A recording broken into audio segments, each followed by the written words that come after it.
Bonjour à tous, c'est Pierre-Marie, French by Ear, Fransugo no Kikitori. Bienvenue dans un nouvel épisode de mon podcast niveau intermédiaire. Avant de commencer cet épisode, je voulais vous informer que j'ai décidé d'arrêter mon podcast niveau débutant, mais je vais continuer ce podcast niveau intermédiaire. Pour vous donc, ça ne change pas grand-chose. Simplement, j'ai pris cette décision difficile parce que je manque de temps. Le temps, c'est de l'argent, il faut que je travaille un peu plus. Et j'en profite pour vous dire que si vous aimez mon podcast et si vous souhaitez me soutenir financièrement, tout en améliorant votre français, eh bien, je propose des cours de conversation en ligne. Vous avez toutes les informations sur mon site frenchbyear.com. Voilà, fin de la parenthèse publicitaire. Le sujet aujourd'hui, c'est donc Amélie, tragiquement japonaise, entre guillemets. Alors c'est qui cette Amélie ? Non, ça n'est pas l'Amélie de cinéma, ça n'est pas Amélie Poulain.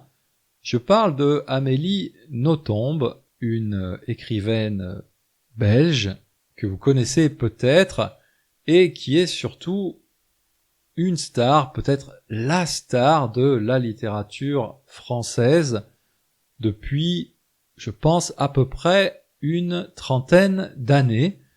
Elle sort un livre chaque année, de temps en temps 2 livres la même année, et c'est toujours un grand succès, elle vend vraiment beaucoup de livres. Amélie Nothomb a une relation particulière avec le Japon. Elle a vécu les premières années de sa vie, jusqu'à l'âge de 5-6 ans, je crois, au Japon, et ensuite elle est retournée en Europe, en Belgique. Assez souvent, dans des interviews, elle déclare qu'elle se sent véritablement japonaise.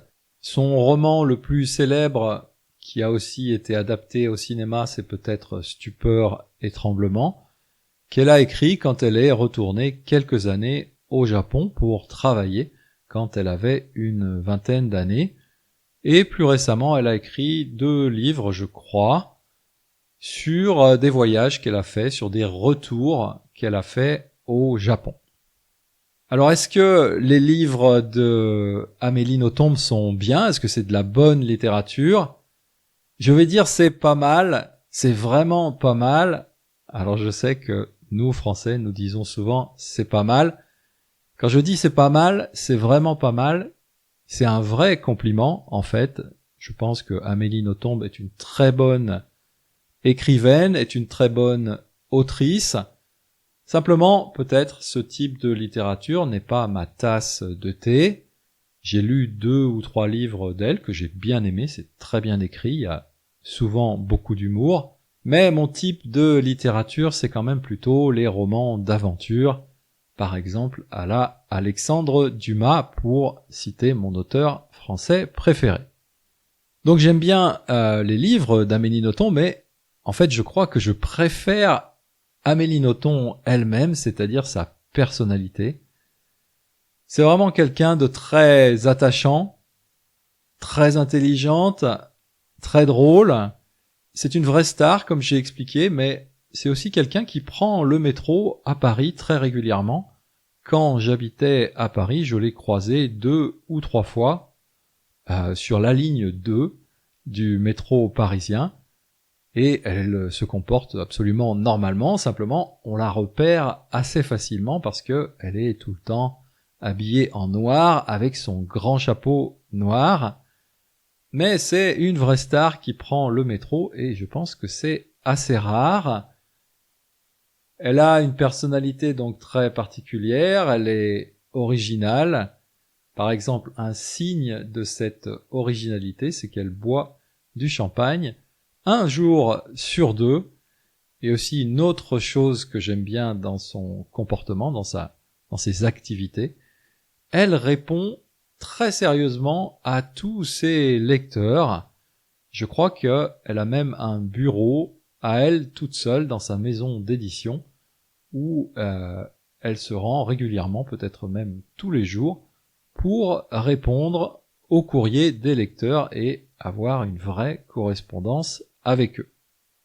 Bon, alors, pourquoi cette histoire de tragiquement japonais? En fait, c'est quelque chose qu'elle a dit dans une interview récente à France Inter. Alors, elle a dit quoi exactement? Ouvrons les guillemets. C'est typiquement français de cultiver la polémique pendant les repas de famille. Dans ces moments-là, je me sens tragiquement japonaise et j'ai envie de disparaître.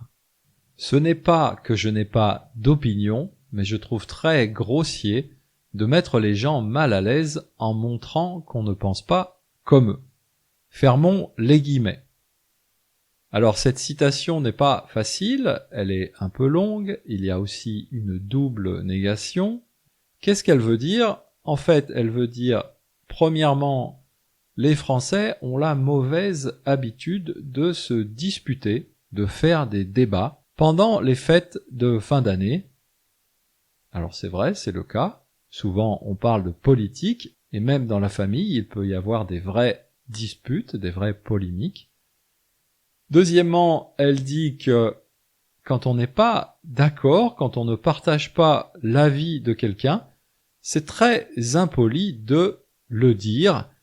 Et donc, troisièmement, c'est mieux, dans ces cas-là, de garder son avis pour soi, de ne rien dire. Alors, j'ai trouvé cette citation vraiment très intéressante. Il y a quelques années, je pense que j'aurais trouvé vraiment ça ridicule. En bon français, évidemment, j'aime la polémique, j'aime la discussion. Mais c'est vrai que je vis maintenant depuis 5 ans au Japon, et donc j'ai mis un peu d'eau dans mon vin. C'est une expression, mettre de l'eau dans son vin, c'est une expression pour dire que, eh bien, j'ai un peu nuancé mon point de vue. D'abord, en 5 ans de vie au Japon, j'ai quand même bien vu tous les côtés positifs de la fameuse harmonie à la japonaise. Donc cette idée que l'harmonie du groupe est la chose la plus importante. Donc bien sûr, ça c'est quelque chose que j'ai constaté assez souvent au Japon. Et d'ailleurs, du coup, quand je reviens en France, eh bien, je vois un petit peu plus le côté négatif de ces discussions à la française où on n'est pas d'accord, on débat, mais finalement, on n'arrête pas de se couper la parole les uns les autres et on ne s'écoute pas beaucoup. Bref, sur cette question, maintenant, je suis quand même un peu le cul entre deux chaises. C'est une expression qui veut dire simplement que je suis un peu au milieu, j'arrive pas vraiment à décider quel est le meilleur système, mais on peut quand même pas rester le cul entre deux chaises tout le temps. À un moment donné, il faut bien s'asseoir sur une des deux chaises, et si vraiment j'ai pas le choix, si je dois choisir, je pense que je choisis la chaise française. Oui, je comprends ce qu'Amélie Nothomb veut dire, notamment parce que elle parle d'un contexte particulier, les repas de famille pendant les fêtes de Noël, mais quand même, en général, je pense que c'est vraiment mieux de montrer aux gens qu'on ne pense pas comme eux, bien sûr si on arrive à le faire de façon polie et respectueuse. D'abord, si on ne dit rien à une personne qui exprime une idée, un point de vue sur un sujet particulier, peut-être que cette personne va penser que on est d'accord avec elle. Il y a une expression française qui dit « qui ne dit mot consent » et qui veut dire exactement ça, c'est-à-dire si on ne dit rien, ça veut dire qu'on est d'accord. Et puis aussi, à mon avis, comment progresser dans nos idées, comment progresser dans nos points de vue, si on n'engage jamais vraiment la discussion avec des gens qui ont un avis différent.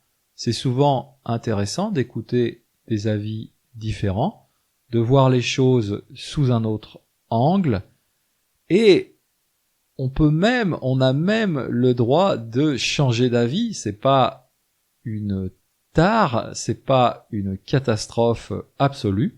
On peut changer d'avis, puisque, bien sûr, l'erreur est humaine et tout le monde peut se tromper. Autre aspect bénéfique, à mon avis, d'engager la conversation avec des gens qui ont des idées différentes, c'est que, à mon avis, si, encore une fois, on le fait de façon respectueuse, on peut approfondir une relation amicale, une relation familiale en allant au fond des choses, et c'est aussi une façon de gagner le respect de quelqu'un ou de respecter quelqu'un d'autre, même si il n'a pas le même avis que nous. Ça me fait penser à une autre citation d'un auteur, alors c'est un cuisinier à la base, mais c'est aussi un auteur américain qui s'appelle Anthony Bourdain, une personne que j'admire vraiment beaucoup, qui est maintenant décédé. Mais Anthony Bourdain a dit « Je n'ai pas besoin d'être d'accord avec toi pour t'aimer ou te respecter. » Et là, je suis vraiment tout à fait d'accord avec ça.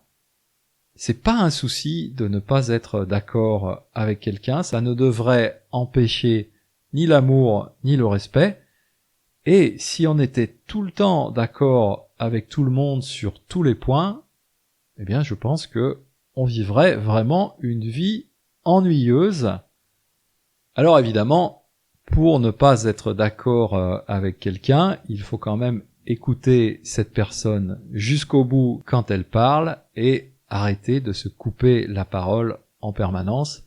Et sur ce point, je pense que nous, Français, avons beaucoup de progrès à faire et devrions nous inspirer un peu plus du modèle de conversation japonaise.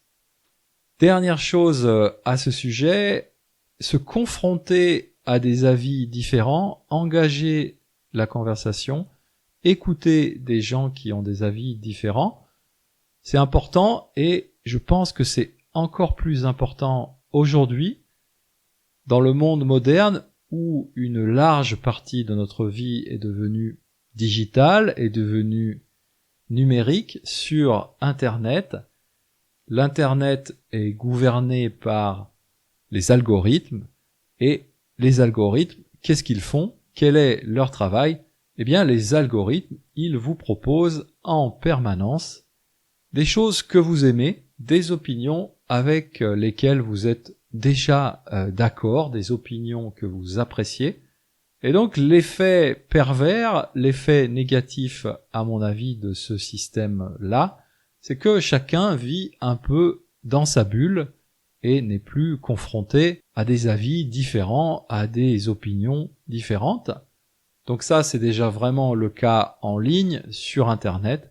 Et donc, à mon avis, c'est une raison supplémentaire pour, dans la vraie vie, faire cette démarche. Et donc, je crois que quand même, quand une personne exprime une opinion, si on n'est pas d'accord, c'est quand même une bonne idée d'engager la conversation et c'est mieux de ne pas garder son opinion pour soi.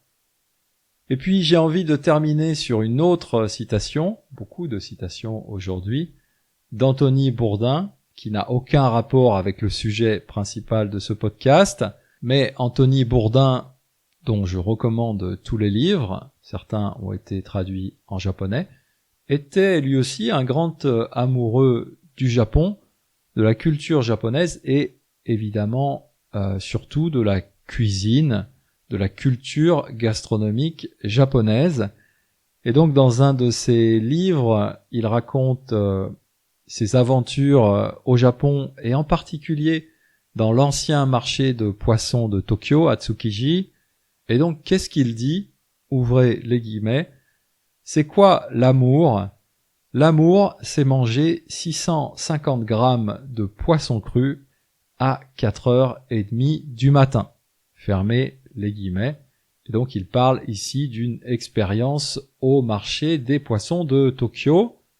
Peut-être que je m'avance beaucoup, mais il me semble que c'est une citation qui pourrait plaire à Amélie Nothomb. D'ailleurs, je l'imagine bien dans son grand manteau noir, avec son grand chapeau, son haut de forme noir.